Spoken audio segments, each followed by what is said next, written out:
Good to see you today. Hope you're having a good day. We're going to begin to look at the accounts of the resurrection today.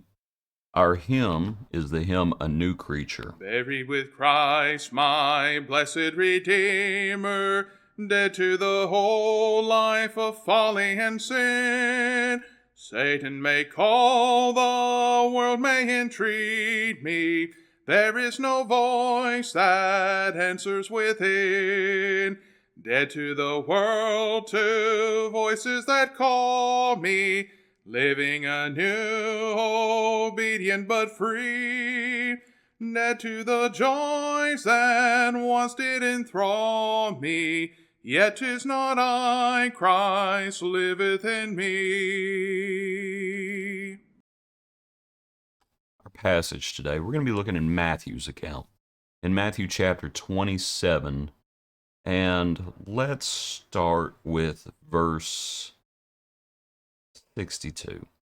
On the next day, which followed the day of preparation, the chief priests gathered together to Pilate, saying, Sir, we remember, while he was still alive, how that deceiver said, After 3 days I will rise. Therefore command that the tomb be made secure until the third day, lest his disciples come by night and steal him away, and say to the people, He is risen from the dead. So the last deception will be worse than the first.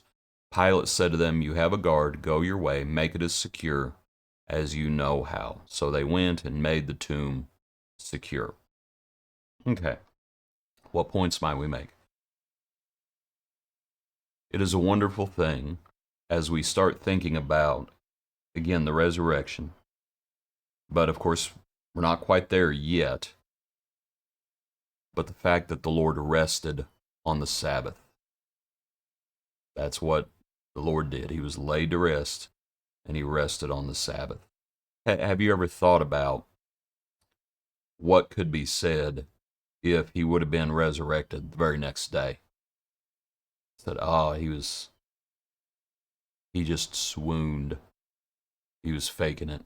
Really? Faking it for 3 days? We remember what was said about Lazarus. By this time he stinketh.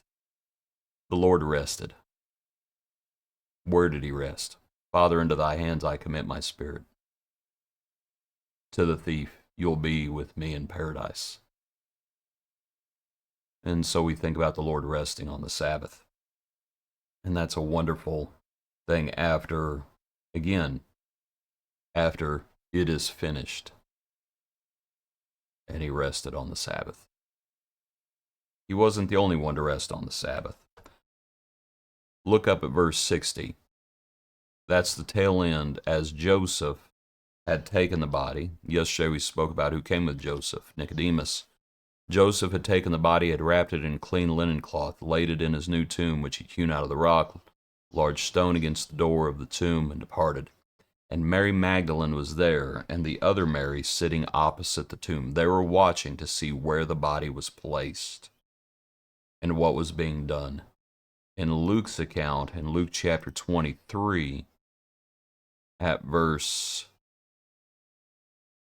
54, as the Sabbath drew near, the women who had come with him from Galilee followed after, and they observed the tomb and how his body was laid. Then they returned and prepared spices and fragrant oils, and they rested on the Sabbath according to the commandment. So the Lord was not the only one who rested on the Sabbath. The women also rested on the Sabbath. But here in Matthew's account,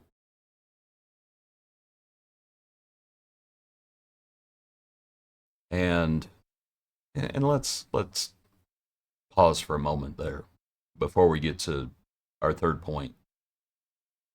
As the women rested on the Sabbath. You know, there's different reasons for rest. And they were filled with sorrow. Sometimes you rest from your work. And the Lord rested.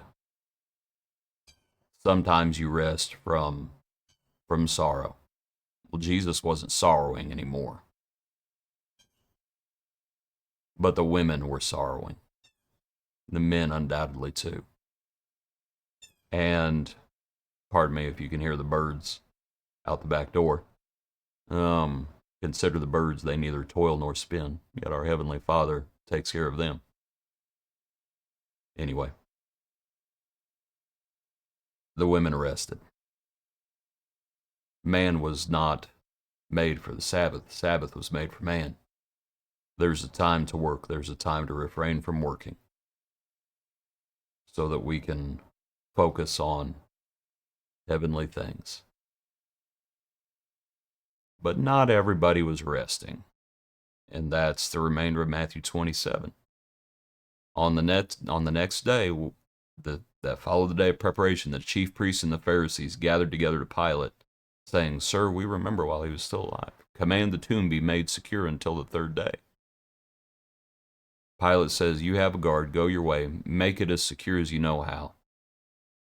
Not to sound like the Pharisees or anything, but from the very beginning of the Lord's ministry, they didn't like what he was doing on the Sabbath.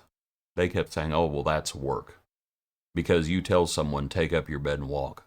Well, you're doing things on the Sabbath. Let me ask the question. Because remember when they would not go into the praetorium because they did not want to be unclean so that they could partake of the Passover. Oh, they were real holy, weren't they? So here's my question. Were they working on the Sabbath?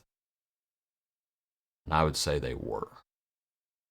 They were not resting on the Sabbath like they needed to. They were not remembering the Sabbath to keep it holy. They were defiling the Sabbath. You might just consider it as we think about resting on the Sabbath and as we think about the Lord is about to come forth. Appreciate you. Hope you have a good day. Join us tomorrow for another portion of our daily praise.